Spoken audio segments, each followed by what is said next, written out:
PickMyNHLTeam.com was a social media experiment that I kind of woke up in the middle of the night in early November.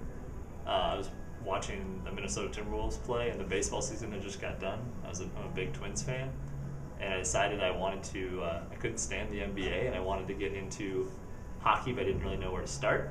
So I decided I was going to use. You can use social media for so many things that you should be able to use social media to help pick your favorite team. So I wanted to get myself, to learn about all the teams, to learn about the sport, and find a team that I could cheer for. One thing I noticed, it seems like the fans were really passionate, maybe a smaller percentage of fans compared to, say, like the NFL, but very passionate, almost like English soccer or something like that, which I really enjoy. I knew that I had to make good content so people would want to watch the videos, and so I tried to make them. I was definitely on the humorous side, and took my little knowledge of hockey and combined it with the little things I learned about each team. And then I just kind of got in the trenches and hit the ground on Facebook and Twitter and YouTube, reaching out to people. Another reason the NHL was great is they're pretty active on social media and pretty progressive in some of their efforts. So I was able to find a lot of fans, and people quickly kind of started passing the word along, and that's kind of how it just snowballed.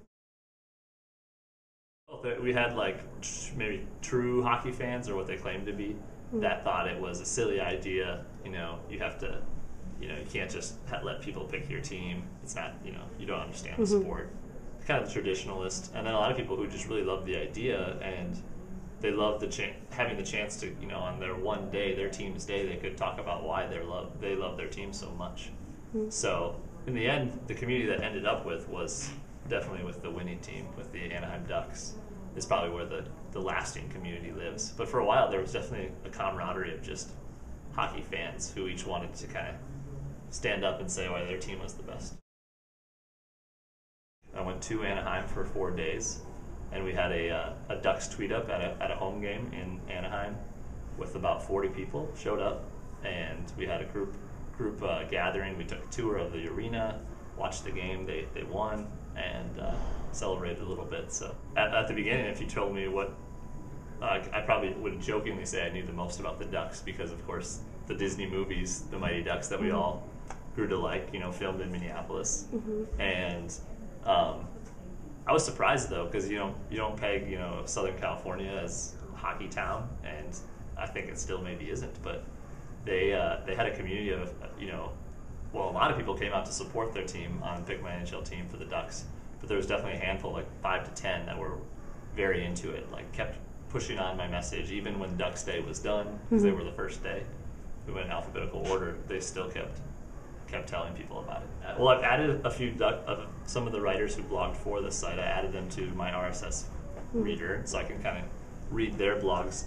Some people have asked me if Pick My NHL Team is going to become a Ducks blog, but I'm not going to go that direction.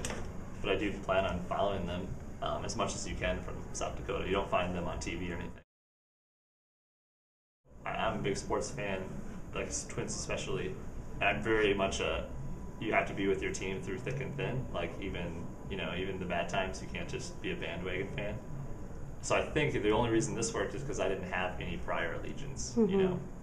I lived in Minneapolis, but I went to one Wild game and I didn't know much about them. So, if I were to do it as a Twins fan right now in baseball, I couldn't. I just know I wouldn't be able to. So for hockey, it worked, probably because of that reason. I was a clean slate. It was a little bit of social proof, that I know this can work and that I can do this. And I think it proves that if you do make good content and really engage the community, you have to understand that you have to show them why they should listen to you. There's so much going on online, and we all have enough articles to read and videos to watch, and so you have to engage your community, and that's really what this was all about, was the community of these 30 different teams. So it was a good test for me, and it was encouraging to know that if you create good content, people want to hear what you have to say. I know one person tweeted me, said I should do PickMyReligion.com. I thought that might be a little controversial, but it definitely makes me wonder what other thing, how far you could take it. You know, that's kind of what I joked on the website is there are sites now, our friends that wear T-shirts through social media, or you can water your plants via Twitter or dump your boyfriend or girlfriend. You know, who knows how far people will continue to push it. I think mine is still very casual, but who knows what you can have people pick.